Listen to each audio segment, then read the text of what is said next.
نن من خبره کوو په حافظه باندې یا میموري باندې من خبره کوو چې من به ټیکو څنګه. اکثر خلک به تاسو لیدلی وي چې هغه چابه چرته کیدی یا چرته هم سامان کیدی نو هغه به هیر وي بیا ګرځي پسې چې دلته میخیو کله دکان ته ځي پسې کله جمعات ته ځي کله خپل کور ته راشي کمرو کې شي کوي چې ما یخي چرته هیر وي. نو موږ بنن خبره کوو چې موږ خپل حافظه څنګه امپروو کو میموري موږ څنګه امپروو کو چې موږ نه سهریږي نه او چې سم زده کوو هغه زموږ زده کیږي زره ولی دماغو هیلث انتهایی زیات ضروری دی. اکثر موږ غلطي څنګه کوو دنیا کې به تاسو ډیر خلک لیدلی وي هغه صرف کار کوي په فزیکل هیلث باندې مطلب خلک وایي چې زما مخ باندې دانی دي زبس کوم لیدلی شي ورته یا زما وختان نشته زبس کوم هم ډیر کم سوچ کوو چې زموږ دماغ ریفریش نه دي زموږ حافظه کمزوري دي موږ به دې د سکو دې ته ډیر کم خلک سوچ کوي. اوس نن په همدې سیزونو باندې خبره کوو.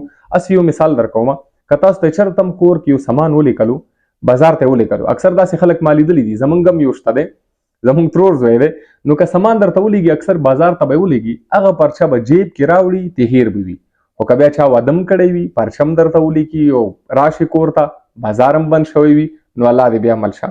نو دې دپاره انتهایی زیات ضروري دی چې د انسان هیلث سره سره د فزیکل هیلث سره سره پکار دی چې انسان خپل حافظه خپل دماغ هم تندرست ساتي. اوس موږ څنګه کولی شو نن درته داسې عادتونه او داسې خوراکونه ښیم چې هغه څوک هم زندګۍ کې شامل کړي دغه به حافظه هم تیزیږي دغه به دماغ او چې کوم هیلث دی هغه به هم امپروو کیږي. هغې کې اول دی فش ماهي خوړل. ماهي انتهایی زیات ضروري دی د انسان دپاره ولې چې د دماغ انسان دماغ چې کوم دی دا 80% فیټس نه جوړ دي 80% چې فیټس نه جوړ دي دې کې نیمه حصه چې کوم دی هغه اومیګا 3 دی. اومیګا 3 چې کوم دی هغه په مایانو کې ملويږي او د دې ګولیان هم شته دي خو ګولیانې ډاکټر نه بغیر نه وي استعمالول پکار. میان انتهایی زیات ضروری دي د انسان زندګۍ لپاره چې څوک هم میان خوري کنه نو د دې چې کوم نرف سیلز دي یا دماغ دي دا امپروو کوي او ستاسو میموري چې کوم دی هغه جوړوي. نو ماهي خوړل د انسان لپاره انتهایی زیات ضروری دي. ګولۍ چې کوم دی هغه هم استعمالولی شي خو ډاکټر مشورې سره ډاکټر سره مشوره کوئ که هغه درته وویل هغه ګولۍ هم تاسو استعمالولی شئ دې سره ستاسو حافظه هم ټیکیږي ستاسو برین چې کوم پاور دی هغه هم ټیکیږي ورسره. دویم دی سحر وختي چې څوک هم راپاسي بغیر د چیني نه پکار دی چې موږ چای وڅکو یا کافي وڅکو. چای او کافي سحر وختي ضروري ولې وي کله چې موږ خوب نه راپاسو کنه چای او کافي کې کیفین دي او انټي اکسیډنټ دي پکې دا د انسان د دماغو لپاره انتهایی زیات ضروری دي. زموږ دماغو کې اډینوسینز دي اډینوسین داسې کار کوي چې تاسو کلم اډینوسین تاسو دماغو کې ریلیز کیږي نو تاسو به وده کوي بیا خپل بدن به تاسو وده محسوسوي چې زه اوس بیا وده شوی و نو چې کله موږ چای او کافي کله موږ څکو نو هغه اډینوسین بلاک کوي چې کله هم بلاک کړي سحر وختي انسان چې راپاسي پکار دی فریش وي نو چې چای وڅکي تا ته بیا خوب هم نه درځي سحر وختي چې ته راپاسي دې نه بغیر ستا به فوکس برابر وي ستا به موډ برابر وي ورځ چې څومره هم تېرېږي هغه به ستا ټوله ښه وي. چای چې کوم دی دا 2 بجو نه پس په دې نه وي پکار چې د انسان څومره بیا د خوب روټین دی هغه بیا خرابوي. یعنی چای چې کله هم څوک سحر وختي څکي نو د دې برین باندې دماغو باندې یو پوزیټیو افیکټ یو ښه افیکټ وي. دریم دی میوه او سبزي خوړل. زندګۍ کې خامخا کوشش کوئ چې هیلدي خوراکونه کوئ. سبزي خورئ د غوښې په ځای باندې ډېر برګر او یو شی او بل شی خوړلو په ځای باندې پکار دی سړی سبزي وخوري دې نه بغیر پکار دی سړی میوه وخوري زیاته نه زیاته. میوه ولې پکار وي میوې کې اکثر داسې ویټامینز وي چې هغه فری ریډیکل چې کوم دي چې ستاسو دماغ ډیمیج کوي هغه بالکل هغې سره هغه فایټ کوي جنګ ورسره کوي هغه ختموي او ستاسو دماغ ستاسو حافظه تندرسته ساتي. پکار هر انسان ته دی چې ویټامین سي زیات استعمالول پکار وي هغه مختلف میوو کې دي مالټه خوړلی شئ د ورځې دې نه بغیر چې څومره میوه دی هر یو میوه انسان ته پکار دی چې میوه استعمال کړي زندګۍ کې او د غوښو په ځای باندې یا د زیاتو اویل یا د تیلو په ځای باندې یا دې نه بغیر چې څوک برګر خوري پیزي خوري د هغه په ځای باندې پکار دی چې انسان یو هیلتي ویجیټیبلز دې نه بغیر چې کوم میوه دی دا خوړل پکار دي نو بیا هم د انسان دماغ او د انسان حافظه دې سره تیزیږي. څلورم دی انډا. هغه انتهایی زیات ضروری دي د انسان بدن لپاره. ضروری څنګه دي ویټامین B6 او ویټامین B12 دا هغې کې موجود وي نو دا کوي څه شی ستاسو دماغو کې هیلدي چې کومې خلیې دي تازه خلیې هغه تازه کوي هغه نوي جوړوي نو دا د انسان بدن باندې انسان دماغو باندې انتهایی پوزیټیو اثرات وي ډیر مثبت اثرات وي.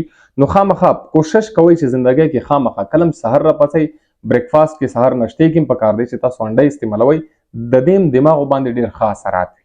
پنځم د خوب کول. پوره خوب کول انتهایی زیات ضروری دی.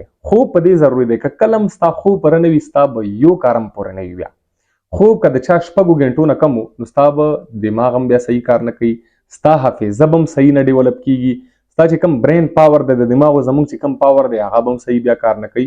نو خوب که څوک هم 6 غنټو نه کم کوي نو هغه بیا بالکل هم د انسان بدن لپاره ټیک نه دی. داغه منټل هم داغه ساید افیکټس تا او فزیکل تاسو بدن ته هم داغه ساید افیکټس تا.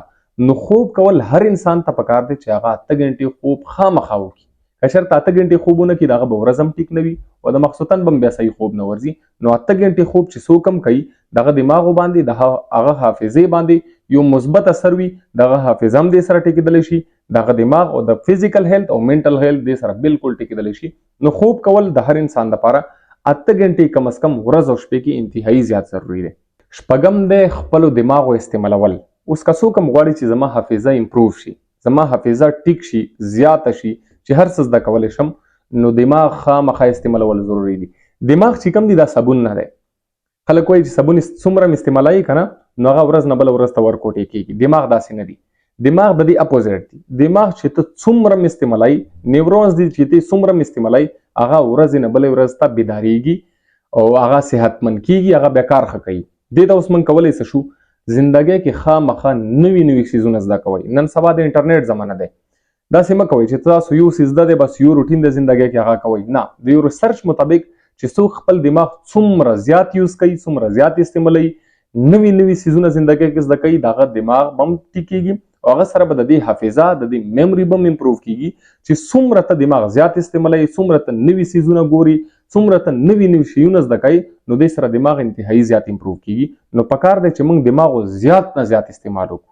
وم د ورزش کول. ورزش د انسان لپاره انتهایی زیات ضروری دی. ضروری ولې دی؟ ما دې نه مخکې چې څومره هم څیزونه درته وښیلو، لکه ما تاسو ته وویل چې 8 غنټې خوب د انسان بدن لپاره انتهایی زیات ضروری دی که څوک غواړي چې زما حافظه ټیک شي. اوس که ته ورزش کوي نو ستا به خوب برابر وي. ولې چې انسان ستړی وي چې ورزش وکړي نو هغه خامخا بیا خوب کولی شي. اوس که ته ورزش کوي، ما تاسو ته وویل چې روټۍ انتهایی زیاته ضروری دی. هغه هم چې څوک اکثر داسې وي چې هغې ته بیا سبزي مزه هم نه ورکوي که نه، خو چې کله ته ورزش کوي ته به خامخا وږی کېږي، فزیکل اکټیویټي کوي، وږی کېږي، بس تاسو به روټۍ هم بیا ټیک وي، خوب به دې هم ټیک وي، روټۍ به دې هم ټیک وي. زندګۍ کې یا ورځ کې چې څومره هم معاملات راځي که نه، دا ورزش مخصوصا مازدیګر چې کوم ورزش کېږي نو دا پوره ورځ چې کومه ستا دی، مخکې چې کومه ورځ را روانه دی، دا ټوله ورځ دې سره بالکل بیا ښه تېرېږي. نو ورزش کول د هر چا دپاره انتهایی زیات ضروري دي. خامخا کم از کم نیمه غنټه، یوه غنټه ورزش زندګۍ کې خامخا کوئ. دې سره ستاسو حافظه، ستاسو دماغ دا بالکل زیاتېدلی شي او ټیکېدلی شي. دې سره امید ساتم د څومره هم خبرې مونږ وکړي دا ټولې به ستاسو خوښې شوي وي. هر انسان ته پکار دی چې هغه خپل د جسم یا فزیکل اکټیویټي سره سره خپل دماغ باندې هم کار وکړي. ولې نن سبا تاسو لیدلی وي پریشانیانې زیاتې شوي دي او خلک خودکشیانې ډېرې زیاتې کوي. کوشش کوئ چې موږ څومره فزیکل انسان ته ګورو که نه، چې زه ګورم ستا مخ باندې دانې دي، ستا ویښته نشته دي او زما مخ تور دی، سپینوم به څنګه. کوشش وکړئ چې خپل دماغ باندې، خپلې حافظې باندې کار وکړئ، دې باندې چې انسان زندګۍ کې بیا فرش وي، انسان یو ښه لایف تېرولی شي. نیکسټ ویډیو کې به موږ کوشش کوو پاکستان کې یو نوي کیسونه ډسکس شوي دي چې هغې ته سولر کډز وایي. یو داسې ماشومان دي هغې باندې لا ریسرچ نه دی شوی چې هغه کله نور وي نو هغه تللی شي، چې کله نور وغورځي هغه نه پس هغه شلیږي. داسې څه کیسونه ډسکس شوي دي پاکستان کې نه وي. هغې پاسه انګلینډ نه بیا یو ټیم راغلی و، هغه یې لیدلي دي. نو هغې باندې به فردر ډسکشن کېږي، ریسرچ یې به کېږي په دا څنګه بیماري دی او دا کېږي څنګه. الله دې خیر وکړي چې سپریډ نه شي، بل چاته ونه لګي. نو موږ کوشش کوو چې نیکسټ ویډیو کې موږ سولر کټ باندې ډسکشن وکړو. مهرباني.